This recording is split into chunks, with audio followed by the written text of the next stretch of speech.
बिस्मिल्लाहिर्रहमानिर्रहीम। अस्सलाम वालेकुम students, I hope you are well. So बेटे हमने जो है डीएम की जो डीएम बुक है, डेंटल मटेरियल की बुक है, उसका चैप्टर 2 स्टार्ट किया था। ठीक है, प्रॉपर्टीज़ ऑफ डेंटल मटेरियल, जिसमें हमने बहुत सारी बेसिक चीज़ें डिस्कस कर ली थी। ठीक है, और हमने लास्ट वो वाली वीडियो जो पार्ट 1 थी उसको हमने एंड किया था बायोलॉजिकल प्रॉपर्टीज़, मीन जो dental material properties of dental material after setting, उसमें हमने बायोलॉजिकल प्रॉपर्टीज़ को देख लिया था। अभी जो है इस वीडियो में हम केमिकल प्रॉपर्टीज़ से स्टार्ट लेते हैं और कोशिश करेंगे कि ये पार्ट 2 वीडियो में ही चैप्टर कंप्लीट हो जाए। ठीक है, क्योंकि काफ़ी बड़ा चैप्टर है और इसमें कोई ऐसी कोई मुश्किल चीज़ नहीं है कि आप कहें कि ये चीज़ हमें नहीं समझ आ रही। ठीक है, सारी चीज़ें मैं आपको समझाऊंगी, साथ डिफ्रेंशिएट करके भी बता रही हूँ, साथ साथ मैं आपको ये भी बता रही हूँ कि कौन सी चीज़ इंपॉर्टेंट है याद रखने के लिए। तो ये आपके लिए प्लस पॉइंट है। हमें तो किसी ने नहीं बताया था, हमने जब पेपर दिया तो पता चला पास पेपर देखें और पेपर दिया तब पता चला कि भाई ये करना था और ये बाकी इस चीज़ों क्या जिसकी हम टेंशन ले रहे थे वो वैसे भी अनइम्पोर्टेंट था। ठीक है बेटे, तो chemical properties of dental material. अच्छा, ये जो है पेट सेशन है डेंटल मटेरियल का, और ये चैनल पे मैं प्राइवेट रखूँगी, बाकी ड्राइव सेशन में आपको एक्सेस दूंगी जो रजिस्टर्ड स्टूडेंट है। तो अगर आपने रजिस्ट्रेशन करवानी है तो इस नंबर पे आप रजिस्ट्रेशन करवा सकते हैं। ठीक है, ये नंबर है, आप इस पर रजिस्ट्रेशन करवाएं, अपने name, class, city, university mention करें और बताएं कि आपने रजिस्ट्रेशन करवानी है, तो आपको सारा प्रोसेस शेयर कर दिया जाएगा। ठीक है, सो स्टार्ट करते हैं। Chemical properties of dental material, ये सारी प्रॉपर्टीज़ 1 बाय 1 हमने पढ़नी है। ठीक है, तो chemical properties of dental material में सॉर्प्शन, एब्जॉर्प्शन एंड एब्जॉर्प्शन। ठीक है, अब सॉर्प्शन क्या है बेटे? सॉर्प्शन जो है ना, आप ये समझते हैं कि एक जनरल टर्म है एब्जॉर्प्शन के लिए और एब्जॉर्प्शन के लिए। ठीक है, अच्छा, अब एब्जॉर्प्शन क्या है और एब्जॉर्प्शन क्या है? बहुत से बच्चे चौंक गए होंगे कि मैम हमने तो सिर्फ एब्जॉर्प्शन पढ़ा था कि molecule are drawn into the bulk of the face. जो मॉलिक्यूल है, फॉर एग्जांपल आपको दिख रहे हैं कि मॉलिक्यूल जो है ये क्या हो रहे हैं, वो क्या हो रहे हैं, ड्रॉन हो रहे हैं। एक बल्क ऑफ फेस है, उसके अंदर सारे ड्रॉन हो रहे हैं। ठीक है, तो ये एब्जॉर्प्शन में हमने पढ़ा था। अब ये एब्जॉर्प्शन क्या है बेटे? एब्जॉर्प्शन होता है ना, molecule adhere to the surface of the face. मतलब ये एक फेस है और इसमें जो है ना मॉलिक्यूल आप देख रहे हैं कि एडहेयर हो रहे हैं, एडहेयर हो रहे, सारे मॉलिक्यूल एक जगह एडहेयर हो रहे हैं, तो ये एब्जॉर्प्शन है।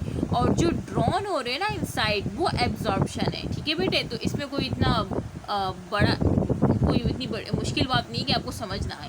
ठीक है, तो एब्जॉर्प्शन क्या बताया? The process in which liquid और गैस मॉलिक्यूल, लिक्विड मॉलिक्यूल भी हो सकते हैं, गैस मॉलिक्यूल भी हो सकते हैं, adhere family to the surface of solid और लिक्विड। मीन कोई सरफेस है, देखिए ये एक सरफेस है। ठीक है, फॉर एग्जाम्पल ये एक सॉलिड सरफेस है। अब इसमें जो है क्या हो रहा है कि लिक्विड की मॉलिक्यूल आके यहाँ पे क्या हो रहा है, एडहेयर हो रहे हैं। ठीक है, सारे लिक्विड मॉलिक्यूल या गैस मॉलिक्यूल एडहेयर हो रहे हैं। ठीक है, या कोई सॉलिड सब्सटेंस कह लें या कोई लिक्विड सब्सटेंस कह लें, ठीक है, जिसपे मॉलिक्यूल क्या हो रहे हैं, एडहेयर हो रहे हैं। सारे मॉलिक्यूल इस तरह से एडहेयर हो रहे हैं आगे, जिस तरह से डायग्राम में दिखाया हुआ है। ठीक है, तो ये क्या है, ये एब्जॉर्प्शन है। ठीक है, और जो ड्रॉन हो रहे हैं जो ड्रॉन हो रहे हैं, ठीक है, into the bulk of the phase में, ठीक है, तो वो एब्जॉर्प्शन है। The process in which liquid और gas molecule penetrate into the solid material. मतलब ये एक सॉलिड मटेरियल में जो पेनिट्रेट हो रहे हैं, जो मॉलिक्यूल पेनिट्रेट हो रहे हैं ना, ये हमारा एब्जॉर्प्शन है। और जो एडहेयर हो रहे हैं सरफेस पर, ठीक है, फेस ऑफ सरफेस पे जो एडहेयर हो रहे हैं वो एब्जॉर्प्शन है। ठीक है, तो मैं बार बार मैंने डिफ्रेंशिएट करके ही बता दिया। तो ये हमारा 3 प्रॉपर्टीज थी जो मैंने डिस्कस की। ठीक है, उसके बाद आ जाती है चौथी प्रॉपर्टीज़, केमिकल प्रॉपर्टीज़ है डिफ्यूजन। डिफ्यूजन तो आपने बचपन में ही पढ़ा होगा। ठीक है, डिफ्यूजन क्या है? The process by which molecule intermingle as a result of their kinetic energy of random motion. तो बेटे डिफ्यूजन आपको पता है कि जब भी, तो बेटे डिफ्यूजन आपने पढ़ा होगा कि जो गैसेस होती हैं, ठीक है, वो जो हायर कंसंट्रेशन से लोअर कंसंट्रेशन की तरफ मूव करती है। ठीक है, मीन जो ट्रांसफ़र होती है वो हमारा डिफ्यूजन प्रोसेस होता है। ठीक है, अब फॉर एग्जांपल ये 2 जार हैं। ठीक है, अब इसमें आप देख रहे हैं कि इसमें ये सॉल्यूट पार्टिकल है, इसमें 3 है और इसमें ज़्यादा है। ठीक है, तो यहाँ पे वाटर की कंसनट्रेशन हाई है और यहाँ पे वाटर की कंसनट्रेशन क्या है, लोवेस्ट है। तो हाई कंसनट्रेशन ऑफ वाटर से लो कंसनट्रेशन ऑफ वाटर जब सब्सटेंस मूव करते हैं तो हमारे डिफ्यूजन कहलाते हैं। ठीक है बेटे, अब वो सब्सटेंस लिक्विड भी हो सकती हैं, गैसेस भी हो सकती हैं। ठीक है, अच्छा, ऑस्मोसिस क्या होता है? ऑस्मोसिस में क्योंकि हम सॉल्यूट की बात कर रहे होते हैं, ठीक है, तो the diffusion of solute from a region of lower concentration to the region of higher concentration through a semi permeable membrane. ठीक है, कि भाई जो सॉल्यूट की जो डिफ्यूजन है कौन सी रीजन से, यहाँ पे सॉल्यूट की कंसंट्रेशन क्या है, कम है। तो लोअर कंसंट्रेशन ऑफ सॉल्यूट से हायर कंसंट्रेशन ऑफ सॉल्यूट की तरफ जो सॉल्यूट मूव करेगा तो हमारा ऑस्मोसिस कहलाएगा। ठीक है, देखिए दो तरह की डेफिनेशन हो सकती है। आप वाटर के अकॉर्डिंग लेंगे तो हाई टू लो रखेंगे, अगर आप सॉल्यूट के अकॉर्डिंग रखेंगे तो लो टू हाई बोलेंगे। ठीक है बेटे, तो वो इस तरह से आपको एमसीक्यूज में घुमा सकते हैं। तो थोड़ा ना होशो हवास में रह के एमसीक्यूज कीजिएगा कि भाई वो पूछ क्या रहे हैं।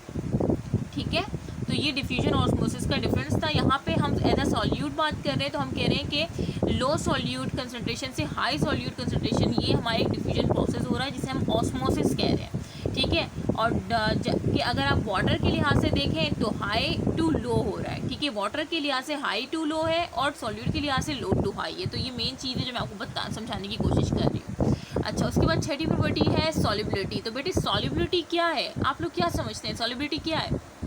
Solubility is the measurement of the extent to which a material will dissolve in a given fluid. ठीक है, लाइक स्लाइवा और फ्लूइड हो गया। ठीक है, देखिए सॉल्युबिलिटी होती है कि कोई मटेरियल जो है वो डिज़ोल्व होता है, ये एक फ्लूइड है। ठीक है, फॉर एग्जाम्पल जिस तरह से आप लोग, ये आपका बाउल है और आपने इसमें वाटर रख लिया। ठीक है, और अब आप इसमें क्या मिक्स कर रहे हैं, आप इसमें पाउडर डालते रहें। पाउडर आप तब तक डालते रहेंगे जब तक क्या हो जाए, सॉल्युबिलिटी इसकी अचीव ना हो जाए। ठीक है, जैसे ही पाउडर मिक्स होना बंद हो जाएगा तो आप फ़ौरन रुक जाएंगे। ठीक है, तो इसी तरह से करते हैं ना। तो बेटे सॉल्युबिलिटी क्या है, ये वो मेजरमेंट है, ये वो एक्सेंट है मटेरियल का जब वो डिज़ोल्व होता है गिवन फ्लूइड में। अब वो फ्लूइड वाटर भी हो सकता है, स्लाइवा भी हो सकता है। अब सॉल्युबिलिटी जो है ना, एक सॉल्यूट होता है उसमें और एक सॉल्वेंट होता है। सॉल्वेंट में हम सॉल्यूट को डालते हैं। ठीक है, सॉल्वेंट मीन वाटर। ठीक है, और सॉल्यूट मीन वो जो पाउडर होता है आपका। ठीक है, डेंटल पाउडर कह लें। ठीक है, a substance dissolve in another substance, देखिए यहाँ पे मेंशन भी है। ठीक है, एग्जांपल शुगर, फॉर एग्जांपल आप शुगर ले लें कि वो सब्सटेंस जो कि दूसरे सब्सटेंस में डिजॉल्व होगा। ठीक है, वो क्या है, वो सॉल्यूट है। और a liquid in which substance for solute and dissolve forming a solution, मतलब ये वो लिक्विड है जिसमें वो सॉल्यूट को मिक्स करेगा और एक सोल्यूशन की फॉर्मेशन करेगा, तो वो सॉल्वेंट है। एग्जाम्पल क्या है, वाटर या स्लाइवा कह लें। ठीक है बेटे, तो ये आपके सॉल्युबिलिटी है। ठीक है, सॉल्युबिलिटी दो चीज़ों पे डिपेंड करती है, सॉल्यूट और सॉल्वेंट पे, और साथ में आपको मैंने समझा भी दिया। ठीक है, उसके बाद आ जाती है सारी वो चीज़ें हैं जो आपको पता है, कुछ न्यू चीज़ें हैं जो कि आपने याद रखनी है। अब 7th प्रॉपर्टी आ जाती है एरोजन। तो बेटे एरोजन क्या है, the process which combine the chemical process of dissolution with a mild mechanical action. ठीक है, इन डेंटिस्ट्री में अगर हम देखें, erosion is use to describe the destruction of natural hard tissue by acid. अब हमारा जो नेचुरल हार्ड टिश्यू है, जो इनेमल है हमारी, जो ये जो होती है ना, ये लेयर जो है वाइट, इसे इनेमल, ये इनेमल है। अब आप लोग क्योंकि आपने अभी ओबी तो 10 हिस्टोलॉजी जो है, हिस्टोलॉजी ऑफ टूथ अभी आपने पढ़ा नहीं है, तो बेटे अब ये जो इनेमल है, इसे मैं कह रही हूँ कि ये हार्ड टिश्यू है, एक नेचुरल हार्ड टिश्यू है जो कि वाइटिश कलर का होता है। लेकिन क्या होता है कि जब हम बहुत ज़्यादा एसिड वाली चीज़ें ले रहे होते हैं तो ये जो वाइट कलर है ये क्या हो जाता है, ये पीला पड़ना, येलो होना स्टार्ट हो जाता है। ठीक है, फिर हम स्केलिंग की तरफ जाते हैं, ये सारी चीज़ें। ठीक है, तो बेटे एरोजन क्या है, ये अगर डेंटिस्ट्री में आपको डिस्क्राइब करूँ तो ये डिस्ट्रक्शन है। ठीक है, डिस्ट्रक्शन है नेचुरल हार्ड टिश्यू की, किसके ज़रिए, एसिड के ज़रिए। अब वो एसिड आप बोलेंगे कि हम कहाँ से एसिड लेते हैं, तो बेटे एसिड जो बहुत ज़्यादा चाय पीते हैं तो वो स्टेन दांतों पे उनकी ज़्यादा होती है। और जो भी आप बहुत ज़्यादा एसिडिटी वाली चीज़ें खा रहे हैं, पी रहे हैं, ठीक है, जो कोल्ड ड्रिंक हो गई, ठीक है, वो भी एक उसमें कार्बन डाइऑक्साइड भरी पड़ी होती है। तो बेटे ये सारी चीज़ें जो है ये आपके नेचुरल हार्ट टिश्यू की जो डिस्ट्रक्शन कॉज कर सकता है। ठीक है, और वो क्या कहलाएगा, वो एरोजन कहलाएगा। ठीक है, तो अब आप क्योंकि डेंटिस्ट बनने जा रहे हैं तो अब आपको पता होना चाहिए कि अच्छा जो डिस्ट्रक्शन होती है हमारी नेचुरल हार्ट टिश्यू की एसिड्स के ज़रिए, अब एसिड्स तो होते हैं ना हमारे खाने पीने की चीज़ों में, अब वो जाहिर सी बात है वो एसिड नहीं जो बताइए एसिड है, मतलब एसिड्स नेचुरली भी होते हैं। ठीक है, लाइक बहुत ज़्यादा जो लेमन का यूज़ कर रहे होते हैं, लेमन जूस का, ठीक है, तो उनकी भी डिस्ट्रक्शन हो सकती है क्योंकि लेमन में भी एसिड है। ये सब सारी चीज़ तो आपको पता होनी चाहिए ना। इधर अगर नेचुरली देखिए, नेचुरली भी हो सकता है प्रेजेंट इन फूड और ड्रिंक्स, जो फ्रूट्स में और ड्रिंक्स में हम डालते हैं, ड्रिंक्स हम कितनी ज़्यादा ले रहे होते हैं, फूड्स कितने ज़्यादा हम मिर्च मसाले वाले ले रहे होते हैं, तो बेटे ये सारी चीज़ें एसिडिटी कॉज करती है। और एसिडिटी से क्या होता है, डिस्ट्रक्शन हो जाती है, जो हमारी नेचुरल हार्ट टिश्यू है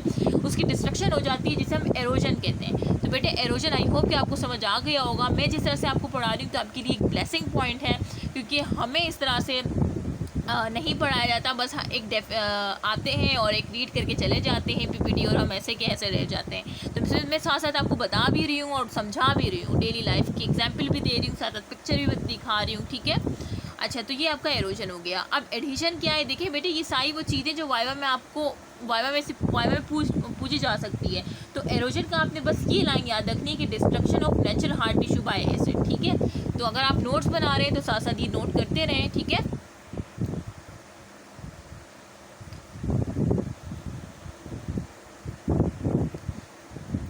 अच्छा, उसके बाद आ जाती है एडहेशन एंड कोहेशन। देखिए बहुत सी चीज़ें तो ऐसी है जो कि हम ऑलरेडी आप ऑलरेडी पढ़ते हुए आ रहे हैं। लाइक अभी हमने सॉलिबिलिटी देखी, एडिशन कोहेशन, बस कुछ न्यू चीज़ें हैं जो कि आपको डेंटिस्ट्री के लिहाज से याद रखनी है, और मैं अपना बेस्ट दे रही हूँ कि आपको समझा सकूँ। अच्छा बेटे, एडिशन क्या है, force of attraction between molecule of different substance. जब फोर्स ऑफ अट्रैक्शन, देखिए फोर्स ऑफ अट्रैक्शन तो दोनों में है, force of attraction adhesion cohesion दोनों में होती है, लेकिन बात आ जाती है कि जब डिफरेंट सब्सटेंस के दरमियान हो रही है, between molecule of different substance, मतलब मीन जो मॉलिक्यूल है वो डिफरेंट सब्सटेंस के हैं, तो वो एडिशन है। अगर वो सेम सब्सटेंस के हैं वो मॉलिक्यूल, मीन मॉलिक्यूल्स के दरमियान जो फोर्स ऑफ अट्रैक्शन होती है ना, वो हमारी क्या कहलाती है, वो एडिशन और कोहेशन कहलाती है। लेकिन डिपेंड क्या किस बात पे इसमें डिफरेंस आ जाता है, ये कि अगर डिफरेंट सब्सटेंस के दरमियान हो रही है तो वो हमारा एडिशन है, लेकिन अगर वो सेम सब्सटेंस के मॉलिक्यूल के दरमियान वो फोर्स ऑफ अट्रैक्शन हो रही है तो वो हमारा कोहेशन है, ठीक है। अब अगर मैं आपको इसकी एग्जांपल समझाऊँ तो बेटे कोहेशन क्या होती है, causes the formation of water drops. अब जो वाटर ड्रॉप बनता है, तो आप खुद सोचें, जो वाटर ड्रॉप्स बनता है तो वो तो सेम अब सारे वाटर ड्रॉप्स जो एक दूसरे के साथ जो होते हैं, ये तो सेम सब्सटेंस के हैं ना, मतलब जो मॉलिक्यूल है वो सेम, जो इनकी जो मॉलिक्यूल है वो सेम सब्सटेंस है, ठीक है। मीन वाटर के ही मॉलिक्यूल के दरमियान फोर्स ऑफ अट्रैक्शन हो रही है, ठीक है।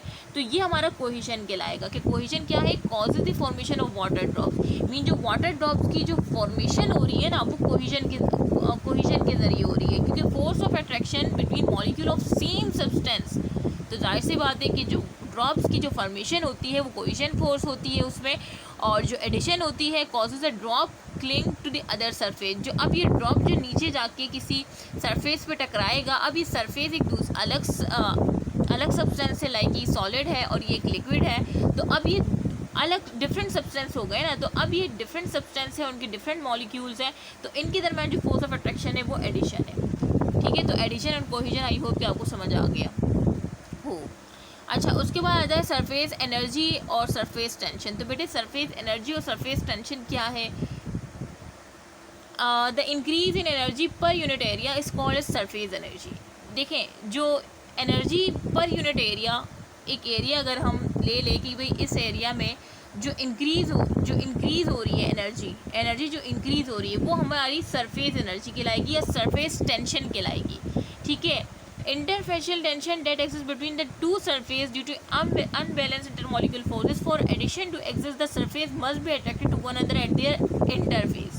ठीक है, तो बेटे अभी मैंने आपको समझाया, ठीक है, कि ये देखें ये क्या है, यहाँ पे ये इस एरिया की अगर हम बात करें, इस एरिया की बात करें तो आप देख रहे हैं कि इसमें जो है डिफरेंट मॉलिक्यूल्स जो है, देखें वो एक दूसरे के करीब आ रहे हैं, और जब ये करीब आ रहे हैं तो क्या हो रही है, एनर्जी बढ़ रही है, पर यूनिट एनर्जी हमारी इंक्रीज़ हो रही है। तो ये जो increase energy per unit area है ना, इसे कहते हैं कि सरफेस एनर्जी बढ़ रही है, या आप इसे कह रहे हैं कि सरफेस टेंशन बढ़ रही है, ठीक है। तो ये चीज़ है। अच्छा, chemical properties of dental material में 11th प्रॉपर्टी है वेटिंग या वेटेबिलिटी, ठीक है। तो बेटे वेटिंग जो है interfacial tension between a liquid and a solid resulting in a contact angle of less than 90, कि भाई इनका जो कॉन्टैक्ट एंगल है ना, फॉर एग्जांपल ये लिक्विड है, एक सॉलिड सरफेस पे लिक्विड पड़ा है, तो वो उसी वक्त उसको वेट कर वो लिक्विड उस सरफेस को, सॉलिड सरफेस को वेट कर सकता है जब एंगल क्या हो, एंगल लेस देन 90 हो, एंगल क्या हो, लेस देन 90 हो, ठीक है। तो ये एक मेन पॉइंट है। अच्छा, adhesion is negligible when the surface molecule of the two material are separated by distance, ये रहने दे, ठीक है, बस ये मेन पॉइंट था। उसके बाद चले आगे, कॉन्टैक्ट एंगल ऑफ वेटिंग। अब कॉन्टैक्ट एंगल क्या होगा वेटिंग का? The extent to which an adhesion can wet the surface of adherent can be determined by measuring the contact angle between the adhesive and the adherent. तो बेटे सबसे पहले तो ये समझ लें कि बेटे एडहेसिव क्या है और ये एडहेरेंट क्या है। तो एडहेरेंट वो सरफेस है, ठीक है, ये एडहेरेंट है। ये जो सरफेस है हमारी सॉलिड, ये हमारी क्या है, ये एडहेरेंट है। और ये जो ड्रॉप है, ये आप समझ लीजिए कि ड्रॉप है वाटर का, तो ये एडहेसिव है। मतलब वो सब्सटेंस जो उस सरफेस को वेट करने की कोशिश कर रहा है तो वो एडहेसिव है, और जो सरफेस है उसको हम एडहेरेंट कह रहे हैं, ठीक है। तो the extent to which an adhesive can wet, मतलब जो इसका एक्सटेंट है कि भाई ये कितना इसको वेट कर सकता है इस सरफेस ऑफ एडहेरेंट को, ठीक है। तो वो हम मेजर किस तरह से कर सकते हैं? हम उसकी कॉन्टैक्ट एंगल को मेजर करते हैं कि भाई उसका कॉन्टैक्ट एंगल क्या है। जो एडहेरेंट है ये हमारा क्या है, एडहेरेंट है, और ये एडहेसिव है। इनके दरमियान कॉन्टैक्ट एंगल जो होगा उसी से हम बता सकते हैं कि इसकी वेटिंग क्या हो सकती है, पुअर वेटिंग होगी, गुड वेटिंग होगी, या कंप्लीट वेटिंग होगी, ठीक है। तो अभी मैंने आपको बताया कि वेटिंग जो है अगर गुड वेटिंग होगी तो लेस देन 90 होना चाहिए। तो खुद सोचिए 95 है, ये वाला क्या है 95 है, तो क्या यहाँ पे गुड वेटिंग होगी? आप बोलेंगे नो मैम यहाँ पे गुड वेटिंग नहीं हो सकती, क्योंकि अभी हमने पढ़ा कि लेस देन 90 जो है गुड वेटिंग होगी, तो ये पुअर वेटिंग होगी। अब यहाँ पे 15 है, 15 तो ये गुड वेटिंग है। अब यहाँ पे देखिए 0 डिग्री है, तो ये तो कंप्लीट वेटिंग होगा ना, कि लेस देन 90, जितना आप पीछे जाएंगी अच्छी वेटिंग होगी, ठीक है। तो 15 से ज़्यादा अच्छी वेटिंग 0 पे आपको मिल जाएगी, कंप्लीट वेटिंग, ठीक है। तो बेटे ये सारी चीज़ें हैं, मैंने आपको एडहेसिव का बता दिया, एडहेरेंट का बता दिया, जो कि मेन चीज़ थी। एडहेसिव क्या है? वो हाँ, वो मॉलिक्यूल जो उस सरफेस को वेट करने की कोशिश करे, तो ये एडहेसिव है। ये फॉर एग्जाम्पल ये ड्रॉप ऑफ वाटर है, और ये क्या है, ये आपका एडहेरेंट है, ठीक है। ये वो सरफेस है जिसको वो मॉलिक्यूल जो है वेट करने की कोशिश कर रहा है, ठीक है। अब आपने देखा कि 95 डिग्री एंगल बन रहा है, इसका मतलब ये पुअर वेटिंग होगी, क्योंकि मैम अभी आपने बताया कि लेस देन 90 होना चाहिए, लेस देन 90 होगा तभी वो लिक्विड जो है वो एडहेसिव जो है उस एडहेरेंट सरफेस को वेट कर पाएगा।